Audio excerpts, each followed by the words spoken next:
আসসালামু আলাইকুম এভরিওয়ান, আশা করি আপনারা সবাই ভালো আছেন। আমি আলহামদুলিল্লাহ ভালো আছি।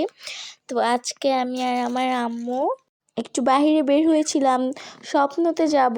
দেন হচ্ছে গিয়ে পিকাচুর জন্য ক্যাট ফুড, লিটার, পাউন্স এগুলো আনতে যাব হচ্ছে গিয়ে আরেকটি দোকানে। তো আগে আমরা স্বপ্নতে আসলাম। এখান থেকে আমার আম্মু আব্বুর জন্য বিভিন্ন মশলা নিবে, যেমন বিরিয়ানি মশলা, কালো ভুনার মশলা, ফিরনি মিক্স, হালিম মিক্স, রোস্টের মশলা, দেন ফুচকা। যাই হোক, এখানে আম্মু দেখতেছিল আর কি কি নেওয়া যায়, আর আমি ভিডিও করতেছিলাম। আমাদের কেনাকাটা বেশিরভাগ স্বপ্ন সুপার শপ থেকেই করা হয়। তো ফাইনালি আমাদের কেনাকাটা শেষ। এখন আমরা চলে যাব হচ্ছে গিয়ে পিকাচুর জন্য লিটার, ক্যাট ফুড, পাউন্স কিনতে। তো এই তো আমরা সেই দোকানটাতে চলে আসছি। তো এই আঙ্কেলটা শুধু বিড়ালের খাবারই না, সকল প্রকার পশু পাখির খাবারই বিক্রি করে।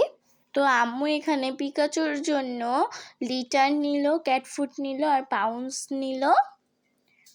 তো ফাইনালি আমাদের সব কেনাকাটা শেষ। এখন আমরা চলে যাব বাসায়। আজকের ভিডিওটি এই পর্যন্তই। সবাই ভালো থাকবেন, সুস্থ থাকবেন, আমার জন্য দোয়া করবেন। আসসালামু আলাইকুম, আল্লাহ হাফিজ সবাইকে।